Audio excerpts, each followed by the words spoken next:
প্ৰথমে বিহু,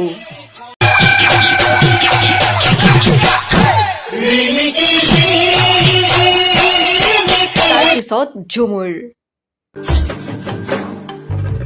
আৰু এইবাৰ বিশ্ববাসীৰ সন্মুখত প্ৰদৰ্শিত হ'ল বাগুৰুম্বা।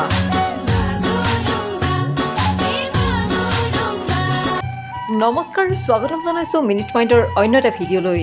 আজি আমি ভিডিঅ'টোত কথা পাতিম অসমে গঢ়া তিনিটাকৈ অভিলেখৰ কথা।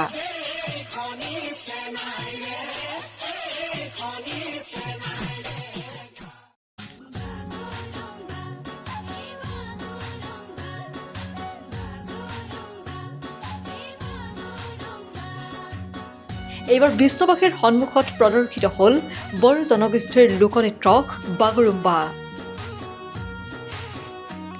বিশ্বজয় কৰিলে বাগুৰুম্বাই।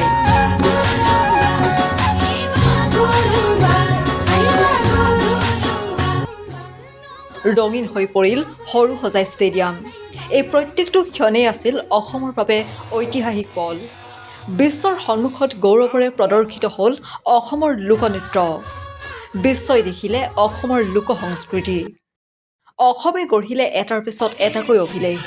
বিহু ঝুমুৰৰ পিছত এইবাৰ বিশ্ববাসীয়ে দেখিলে বড়ো জনগোষ্ঠীৰ লোকনৃত্য বাগুৰুম্বা।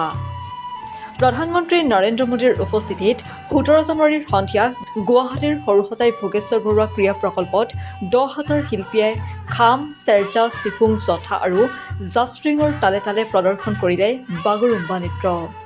লেজাৰ লাইটৰ দৰে উজ্বলি উঠিল অসমৰ মানুহৰ মনবোৰ। এনেকৈ অসমৰ কৃষ্টি সংস্কৃতিৰ পথাৰখনত সিঁচি যাওক মৰমৰ কঠীয়া। চিৰপ্ৰবাহিত হৈ যাওক অসমীয়া জাতি। ভিডিঅ'টো ভাল লাগিলে লাইক, শ্বেয়াৰ এণ্ড ছাবস্ক্ৰাইব কৰিবলৈ নাপাহৰিব।